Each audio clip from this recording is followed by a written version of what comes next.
வணக்கம் வணக்கம் அன்பான உறவுகளே, எல்லோரும் எப்படி இருக்கீங்க? நம்ம இன்றைக்கி இந்த வீடியோவில் என்ன பார்க்க போகிறோன்னா, காலையிலேருந்து சாயந்தரம் வரைக்கும் அம்மாவுக்கு இன்றைக்கி என்னென்ன வேலை இருந்துச்சு, நாங்கள் என்னென்ன பண்ணோம் அப்படின்றத இந்த வீடியோக்குள்ளே பார்க்க போகிறீங்க. வாங்க வீடியோக்குள்ளே போகலாம். காலையில் எழுந்திரிச்சு வாசல் தெளித்து கோலம் போட்டுட்டு ஃபஸ்ட்டு வேலையை அம்மா வந்து மாயிலை ரெடி பண்ணிகிட்டு இருந்தாங்க. நம்ம வீட்டில் செவ்வாய் வெள்ளி தவறாமல் மாயிலை கட்டுறது வழக்கம்.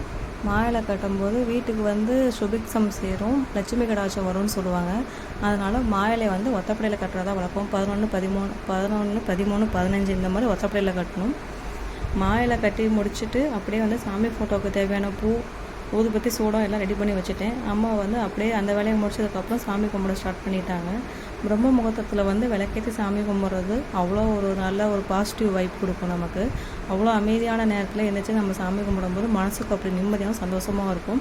விளக்கேற்றி முடித்து அந்த லைட்லாம் ஆஃப் பண்ணி சாமி ஃபோட்டோ பார்க்கும்போது அப்படி ஒரு சந்தோஷமாக இருக்கும். சாமி கும்பிட்டு முடிச்ச கையோடு அப்போ அம்மா வந்து காஃபி போட ஸ்டார்ட் பண்ணிட்டாங்க. எனக்கும் அம்மாவுக்கும் காஃபி போட்டு கொண்டு கொடுத்துட்டாங்க. அம்மாவோட காஃபி எப்போவுமே செம்மையாக இருக்கும். 2 பேருமே காஃபி குடிச்சு முடிச்சிட்டோம். நைட்டே அம்மா வந்து கொண்டக்கடலை போட வச்சுருந்தாங்க. காஃபி குடிச்சு முடிச்சு ஒரு 7 மணிக்கு மேலே கொண்டக்கடலை சாப்பிட்டோம். எனக்கு வந்து நம்ம போட்ட கோலத்தையும் மாயிலையும் கொஞ்சம் வெளிச்சம் வந்ததுக்கப்புறம் எடுக்கணும்னு ஆசையாக இருந்துன்னு சொல்லி அதுவுமே ஒரு சின்ன கிளிப் எடுத்து இதில் ஆட் பண்ணியிருக்கேன். ஒரு 9 மணிக்கு மேலே டீ குடிக்கணும் போல் இருக்குன்னு சொல்லி நானும் அம்மாவும் டீ போட்டு சாப்பிட்டோம். என்ன தான் காஃபி குடித்தாலும் அந்த ஒரு 9 மணிக்கு மேலே செகண்ட் டைம் டீ குடிக்கிறதுலே ஒரு தனி ஜாலி தான்.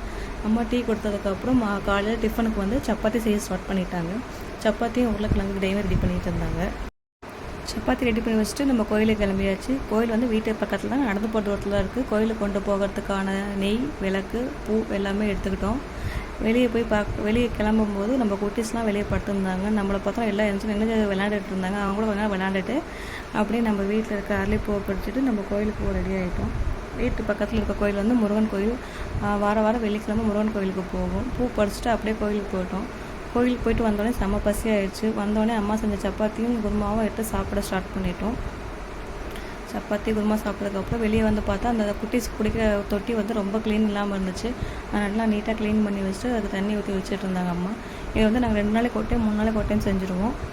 தண்ணி ஊற்றி வச்சது கையோடு நாங்கள் முதல் நாள் நைட்டு மருதாணி வச்சுருந்தோம். அந்த மருதாணி மீதியான மருதாணி வந்து ஒரு பேப்பரில் அந்த மாதிரி வடமாக தட்டி வச்சுக்கிட்டு தேங்காய் எண்ணெய் காய்ச்சும் போது இதை உள்ளே சேர்த்துக்குவோம். அது வந்து முடிக்கு வந்து நல்லா கருமையை கொடுக்குன்னு சொல்லி அதுக்கப்புறம் அம்மா வந்து பச்சரிசி வந்து காய வச்சுருந்தாங்க அரிசி மாவுக்காக. அந்த வந்து வீட்டுக்கு வெளியே வந்து தூசியும் குப்பையமாக இருக்குன்னு சொல்லி வீட்டுக்குள்ளேயே பண்ணிட்டாங்க.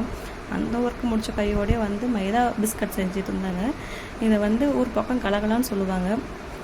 இது வந்து மைதா பிஸ்கட்னு சொல்ல கலகலான்னு சொல்ல. இது வந்து மைதா சர்க்கரை வச்சு பண்ணுறது. நான் கட் பண்ணி தரேன்னு சொல்லி அம்பூட்டு விளையாண்டுட்டு இருந்தேன். நீ அம்பூட்டதெல்லாம் போதும், எனக்கு கட் பண்ணி கொடு டக்குன்னு சொல்லவும் டக்குன்னு கட் பண்ணி அம்மா கையில் கொடுத்துட்டேன். நான் பொரிச்சு எப்படி எடுக்கிறேன் போன்னு சொல்லி சரசாசனம் வாங்கி டப்புன்னு பொரிச்சு டப்புன்னு கையில் கொடுத்துட்டாங்க.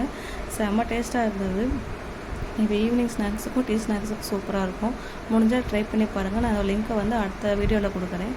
இதெல்லாம் முடிஞ்சதுக்கப்புறம் கொஞ்சம் நேரம் ரெஸ்ட் எடுத்ததுக்கப்புறம் ஈவினிங் வந்து சாம்பிராணி போட்டு சாமி கும்பிட்டு முடிச்சாச்சு. சாமி கும்பிட்டு முடிச்ச கையோட நைட் டின்னருக்கு என்ன சமைச்சாங்கும்போது சாப்பாடு சாப்பிடணும்னு தோணுச்சு.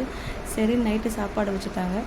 சாப்பாடு முருங்கைக்காய் பெரட்டல், ரசம், இதுதான் நைட் டின்னருக்கான வேணும். முருங்கைக்காய் பெரட்டல் என் சைடில் வெந்துட்டு இருக்கும்போது அடுத்தடுத்த வேலையை பார்த்துட்டு இருந்தாங்க. டேஸ்ட்டு சரியாக இருக்கான்னு செக் பண்ணிட்டு இருக்கும்போது அவங்களுக்கே தெரியாமல் வீடியோ எடுத்துட்டேன். அதை பார்த்து இன்றைக்கி திட்டினாங்க இது எதுக்கு எடுத்தேன்னு சொல்லி. சமையலாம் ரெடி ஆனதுக்கப்புறம் வா சாப்பிட்லாம் அப்படின்னு சொன்னாங்க. நைட்டு ஒரு 8 மணிக்கு மேலே சூடாக சாப்பாடு, முருங்கைக்காய் பெரட்டல், ரசம், இதோடு எங்கள் டின்னர் முடிஞ்சது.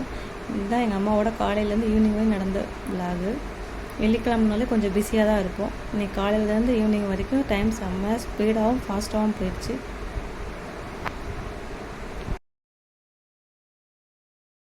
நைட்டுக்கு சூடான சாப்பாடு, ரசம், முருங்கைக்காய் பெரட்டலோட இன்றைக்கி டின்னர் செமையாக முடிஞ்சிச்சு. இன்றைக்கி டே காலையில் தான் ஈவினிங் வரைக்கும் சூப்பராக போச்சு. தேங்க்யூ.